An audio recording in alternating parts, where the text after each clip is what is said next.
It was past midnight when I stepped off the bus. The streets were almost empty, just the distant hum of traffic and the occasional bark of a stray dog.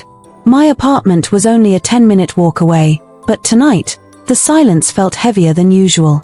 As I walked, I noticed something strange. Every streetlight I passed flickered right as I moved beneath it. One, then the next, like something was following me in the shadows. I quickened my pace, pretending not to notice, until finally, my building came into view. The main door was ajar. That was unusual. I'd seen the guard lock it every night. I pushed it open carefully and stepped inside. The lobby was dark and still. Even the clock on the wall had stopped ticking. I pressed the elevator button. The doors slid open instantly, as if it had been waiting. Inside, the air was stale, heavy, almost damp. I hesitated, but stepped in. The elevator began to rise. On the third floor, the lights flickered. On the fourth, the doors opened halfway. Through the narrow gap, I saw someone. A figure standing in the hallway, pale, motionless, facing me, just watching.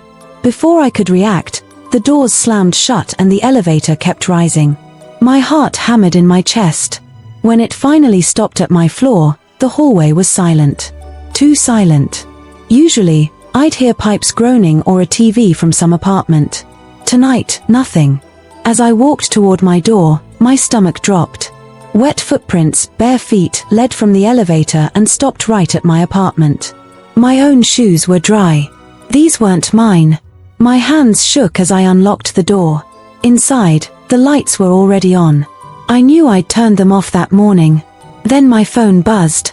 A message from an unknown number. Welcome home. The door behind me slammed shut with a bang that shook the walls.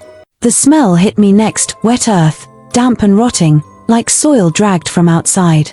I grabbed my phone, the flashlight trembling in my hand, and crept down the hall. The bedroom empty. Bathroom empty. But when I reached the living room, the air grew colder.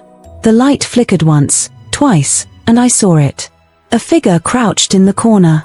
Its limbs were too long, its head tilted unnaturally, eyes wide and unblinking. Watching me. The lights went out. In total darkness, I heard it move. Crawling. Fast. Closer. I stumbled back, dropped my phone, the screen glowing faintly on the floor.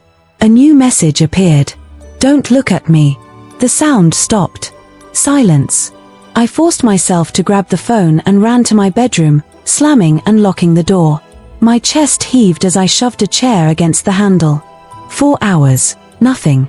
Just silence, until I heard it. Fingernails scratching slowly down the wood. Long, drawn out, deliberate. The sound stopped at dawn. When I finally opened the door, the apartment was empty. No footprints. No shadow. Nothing. But on the wall, smeared in mud, were 3 words. See you tonight.